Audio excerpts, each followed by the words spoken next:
Hello. Well, we're here.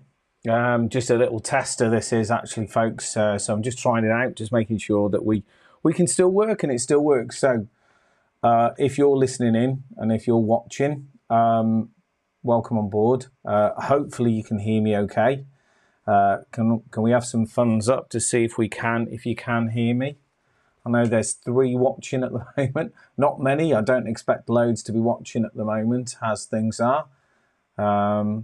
But welcome on board if you are watching for the first time.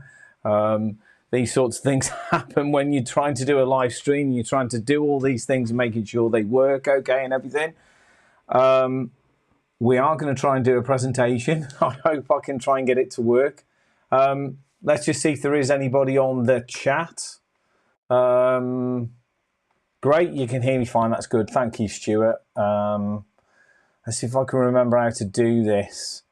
Oh, it's been such a while. Yeah, hear you fine, bud. There we go. Yeah, you can hear me. That's good. Okay, so we can see that as well. So I'm all a bit rusty. Apologise if things go wrong tonight already. I'm going to give you an advanced apology. But thanks for, if you are tuning in, thanks for tuning in. But it's just, I'm just doing a little refresher on DVS. Anybody that's got any questions about DVS, and the new progressive safe system, you know, please put your comments in and let's have a discussion about it.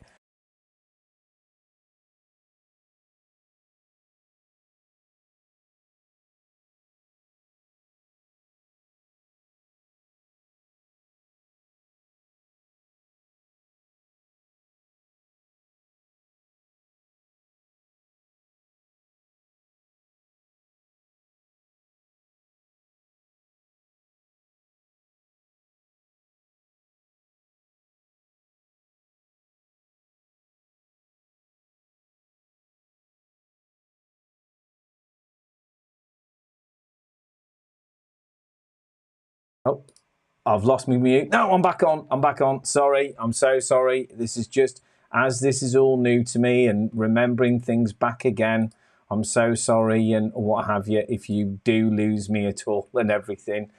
Yes, I did. I know I dropped out. Sorry about that. But anyway, little quiz for you to start you off with things, okay? So, here we go. So a device displaying, so this is a bit of wording from the DVS BSIS standards.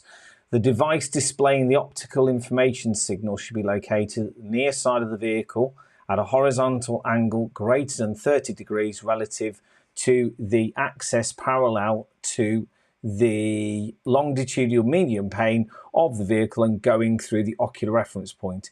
If the driver's seating is located on this side of the vehicle, then this value may be reduced. So let's see if we've got any comments about that, because let me just try and get myself a little bit smaller. There we go. I'll try and get myself a bit smaller down this corner here. There we go. That's a bit better, isn't it? I'm not in the way then. There you go. Oh, don't want to be in the way. There you go. Right, so apologies, I'm still getting used to everything. Okay, right, so that's a question for you then. So if you can still hear me okay, give me a thumbs up if you can still hear me, or a like or what have you, or a comment would be lovely, so we can see those coming up, a nice comment and what have you. But in the first instance, that's the first question for you. So if anyone's got any answers for me on that, where this should go, because that is basically, where does the display go? Where is the display supposed to go on a vehicle? Okay, so let's get some answers for that first of all. Next one is a bit of a vehicle class quiz. So for you here. So any vehicle over 12 tons which has a low direct vision rating, basically you can go onto the TfL website and work out what the vehicle is that has the star rating. But what I want you to do is give me the star rating of those 2 vehicles. So what's the star rating of the vehicle on the left, and what's the star rating of the vehicle on the right? Okay, right. So there's your first one for start for 10. But I will say this, you know. we are doing this DVS installation, and I'm sure you've seen installations like that. You know, what my message to everyone who's having DVS installations is this kit is only going to be as good as the install that's done. You can have like the top-notch kit, but if it's not being installed correctly by a qualified engineer, then you know, so you know that's something that's you know, an advisable sort of thing. We need to make sure that our installations are done correctly. So as you see, it becomes part of the product. Poor installation, poor product, and it's the brand, not the installer, that 9 times out of 10 gets the blame for this. You'll find it's basically the always will be the brand themselves that gets blamed. So this is all about DVS. So in case you don't know about it already, the Mayor of London's launched DVS for HGVs. They launched it in 2019, and what it meant was it was an offence for any vehicle over 12 tonnes to enter London without a permit. The legislation is based on the star rating and indicates how much a driver can see from the cab directly. Any vehicle which enters London must be registered with TfL, Transport for London. So the new system is now any vehicle categorised below a 3-star rating must be fitted with the progressive system equipment. So it's not the safe system anymore, it's the progressive safe system. And we've had various discussions on that, but I'll go through that very shortly about what the progressive system's all about and what we're doing. So the AVI are the preferred method. This is what we do as part of the association. So we offer training, we do support for our members when it comes to DVS especially. We share knowledge with each other. It's a membership. We get, you know, we've got a lot of key stakeholders involved lined up with DVS as well. Sorry, I apologise if I'm waffling, but it's because the fact that this is all very sort of back to basics for me, because I haven't done it for such a long time. Okay, so sorry about the waffling, but we've partnered with the trade bodies now, so we offer support and technical advice to them on equipment and installation practices, so that the operators can obtain a quality and consistent level of installation from qualified installers and members.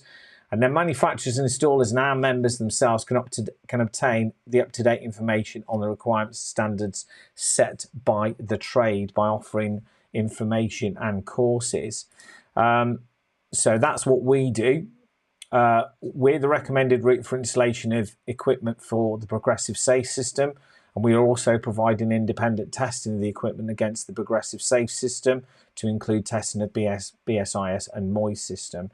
So we've got a nice little sort of section in the Direct Vision guidance document where you can see there that we've been mentioned, and we thank TfL gratefully for that. We're also technical advisors on the technical guide for force specifications. Is everyone aware that that actually exists? There is a vehicle safety guide. Most people go for, and most operators only know about the force standard, the force manual. So this is actually the Fleet Operators Recognition Scheme Vehicle Safety Guide, and we spent a lot of time helping the guys with that, and that's why we're part of it. But anyway, bit of jargon busting for you.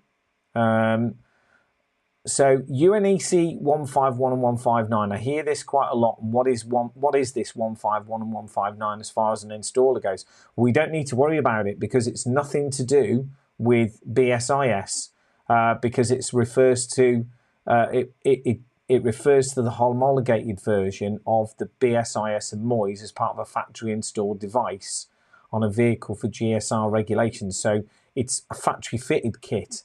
So 151 and 159 refers to a factory fitted installation, not the TfL device. The progressive safe system and the progressive safe system, BSIS and MOIS, follow different regulations and are focused more on the vulnerable road user and have a different range of operations, etc. So yeah, it's very, very important that everyone needs to know that from an installation perspective, because we're getting the 151 and 159 perspective sent to us quite a lot, and it has to meet a different set of requirements. There's all sorts of different requirements. It's a totally different document. The only reason that 151 and 159 is referred is basically if a vehicle turns up and it's got GSR 2 regulation devices fitted, or it's fitted to sorry, my phone's going. See, I'm so sorry. Then basically it means that under GSR2 it will have UNECE 151 and 159 fitted. So there's nothing to worry about on that. Basically, it's been sort of highlighted so many times about 151 and 159. That is all about factory fitted kit, not about BSIS and MOIS, which is all about what we're installing as installers.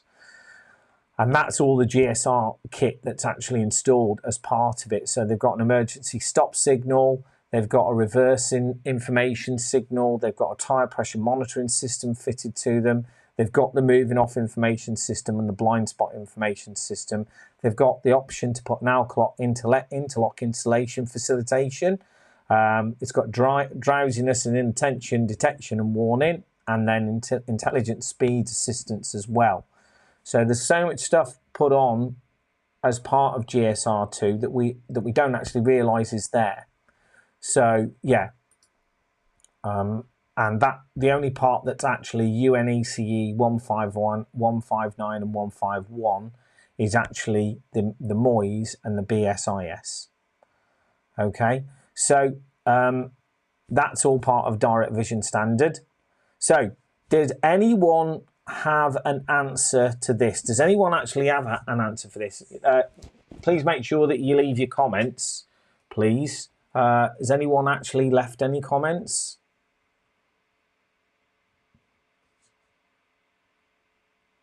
Would anyone like to leave a comment about what that answer is? Does anyone know what it means? It would be great to get some answers. See if there's anybody actually watching us and listening to us as well. Anyone? Okay. Well, I'll give you the answer anyway. It's this diagram here. So a lot of people seem to think that everything's installed on the A pillar, and it doesn't have to. As far as the regulation's concerned, the BSIS and MOIS display can be fitted anywhere from the yellow line towards the A pillar. So the A pillar is fine, but actually you can fit it, you know, all the way along that axis point there in the green that you can see on that screen there. And then as part of DVS 2024, just to give you a bit of an overrun, what we're fitting as part of DVS 2024. So if it's a brand new vehicle, we'll be asked to install a camera monitoring system, an audible alert system, the signage, which only goes on the rear of the vehicle now. More about that when we actually do the proper presentation about this. The blind spot information system, and then the MOIS, the moving off information system. That's what you're fitting to a progressive safe system as a new vehicle. If you're fitting the camera monitoring system and the audible alert system, you'll be fitting these to a GSR2 vehicle. So the progressive safe system will be this much. But as far as I know, that the camera monitoring system is only going to be an option. It doesn't have to be fitted because it will have BSIS and MOIS, or it will have 151 and 159 coming straight from the factory. So the only thing you'll need to fit, or the only thing that will need to be fitted as such, will be the audible alert system and the signage. Then we've got the upgrade. So if you're upgrading from DVS 2019 to 2024, provided you've had all the other kit fitted from 2019, you will only need to install the BSIS and the MOIS system to the vehicle, because all the other stuff's already on the vehicle, so it's already been fitted. So yeah, that's basically, so there might be some upgrade that you might need to do to the camera monitoring system maybe, but all you'll need to do is fit the BSIS and MOIS equipment on that. And a little bit of FORS and DVS. So if you, they've now updated the document so that it will accept DVS and BSIS and MOIS as an acceptable option. That's basically taken straight from an excerpt from the Fleet Operators Scheme Vehicle Safety Guide. We're in that as well, just to sort of let you know. There's the comparisons. Again, I'll leave that with you if you did want to compare. And that's the comparison with DVS now. And that's about it. But we are doing a DVS course. So we do a course for vehicle installers where it goes through DVS requirements, for which is the module 1. Then we talk about FORS requirements. Then we basically go through the actual install itself, how it goes through.